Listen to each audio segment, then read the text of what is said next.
আমি তো যেতেও পারলাম না ওখানে, ওকে আর দেখতে পারিনি। আমি যদি কনফার্ম হতাম যে ওকে কেউ মেরে ফেলছে আমি নিশ্চয়ই বলতাম। অনেকে চেষ্টা করছে আমাকে মুখ ফুটে বলাবার জন্য। এর মধ্যে আমাদের একজন প্রডিউসার আসছে ওখানে, এসে আমাকে বললো যে এরকম তুমি যখন এখানে আছো, উনি আবার আমাদের ঢাকা ইউনিভার্সিটিতে বোধহয় কামাল ভাইদের, শেখ কামালদের সাথে পড়তেন, একই ইয়ারমেট ছিল আমাদের ডিপার্টমেন্টে। তো উনি আমাকে বললো যে এরকম, উনি আমাকে কখনো ভাবি ডাকতো না, ডলি নামে, ইউনিভার্সিটিতে তুমি ডাকতো, ডলি করে ডলি বলেই ডাকতো। বললো যে এরকম তুমি যখন আছো থাকো এখানে, ওর মা আসতে দেরি হবে, বোধহয় এখন আসবে না। তো আসলে ওর মা না রাগ করে, সামনে কী বলছিল, রাগ করে চলে গেছিলো ওর মামার বাসায়, বুঝছো, সেই জন্য আসতেছে। ওর মা বোধহয় আসবে না, তুমি এক কাজ করো, তুমি থাকো। তো আমি বললাম কতক্ষণ থাকবো আমি তো যেতেও পারলাম না ওখানে, দেখতে পারলাম না ছেলেটাকে। বাসায় তো আমি তখন মোবাইল নেই, ফোন করে জানাতেও পারছি না। আর শাবনুরের বাসার ফোন নাম্বার তো আমার হাজব্যান্ড জানে না, ফোনও করে নাই।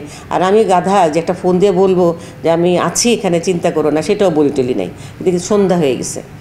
তারপরে যে উনি চলে যাওয়ার পরে আমি ফোন দিলাম আমার সাহেবকে, বললাম যে এই ব্যাপার, আমার আরেকটু বোধহয় রাত হবে, আমি আসার আগে তোমাকে ফোন দিব, তুমি আমাকে নিয়ে যেও এসে।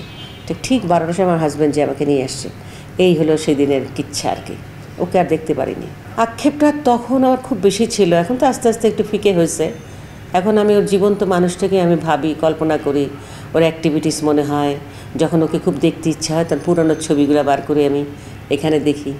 কালকেও একটা ছবি দেখছিলাম, ওকে বিচার হবেটা হচ্ছিল, টেলিভিশন টেলিকাস্ট হচ্ছিল ইয়েতে, বৈশাখী টেলিভিশনে। আমি এমনি যেদিন ঘোরাচ্ছি হঠাৎ করে দেখি যে তোমার ইয়েটা মানে বিচার হবে হচ্ছে। তারপরে মানে আমি তো জানি ছবিটা, দেখা অনেকবার দেখা হয়েছে। তারপর আমি শুধু ওকে দেখার জন্য আমি অনেকক্ষণ বসে থেকে দেখলাম শেষ পর্যন্ত।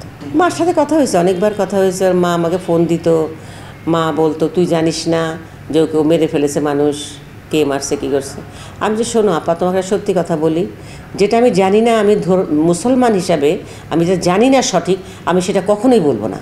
আমি যদি কনফার্ম হতাম যে ওকে কেউ মেরে ফেলছে আমি নিশ্চয়ই বলতাম, আমি এটা গোপন করতাম না।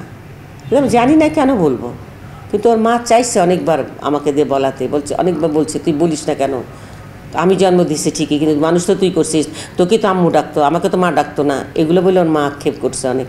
হ্যাঁ, তো আমি তো কখনো মুখ ফুটে কাউকে, কোনো সাংবাদিককেও তখন কিছু বলিনি। অনেকে চেষ্টা করছে আমাকে মুখ ফুটে বলাবার জন্যে।